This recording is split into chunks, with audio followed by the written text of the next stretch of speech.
ku telan.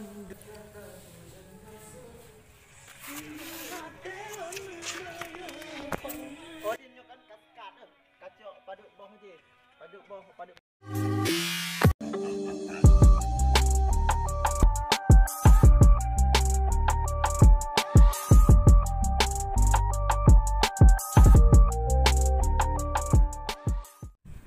Oke, assalamualaikum warahmatullahi wabarakatuh. Welcome back to my channel Kamarutube. Jadi kali ini saya sedang berada di museum di Gedung Pasai ya.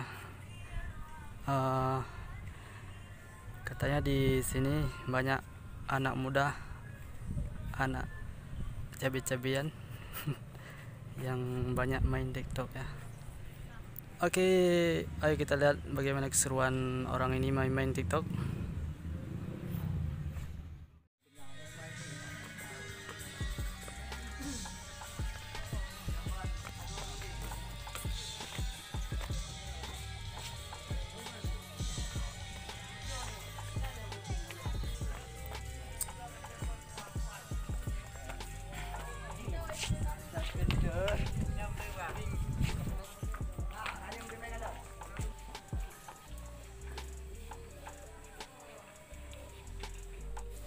Biarlah ku telan.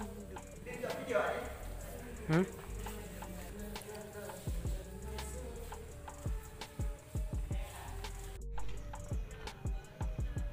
mau ada awal.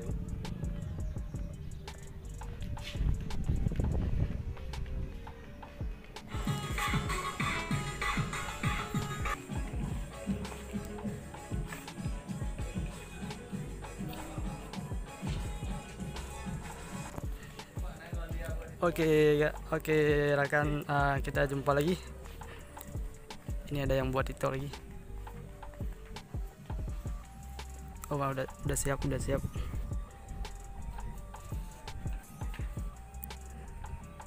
Dan beginilah. Itu lagi.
Oi.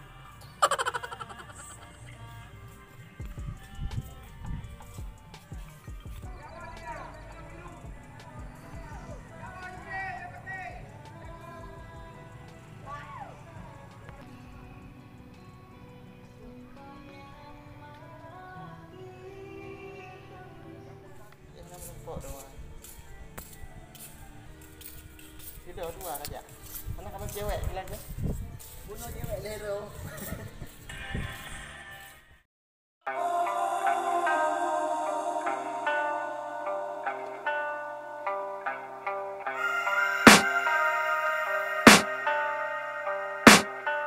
I can hear the demons call when they do what they do. And now I feel like taking off, find a place with a view. The pain is never gonna stop if it's controlling you. I know that time can heal it all, I just gotta get through. I just gotta get through, I just gotta get through. Cause I feel like taking off, find a place with a view. The pain is never gonna stop if it's controlling you. I know that time can heal it all, I just gotta get through. Sometimes I feel like all is lost, but I know it's not true. I wanna put up all my walls cause I'm not in the mood. But then I cut myself off from the rest of the room. I know that time can heal it all if you're patient and soon it can all be worth it, all the searching. Pain is never real.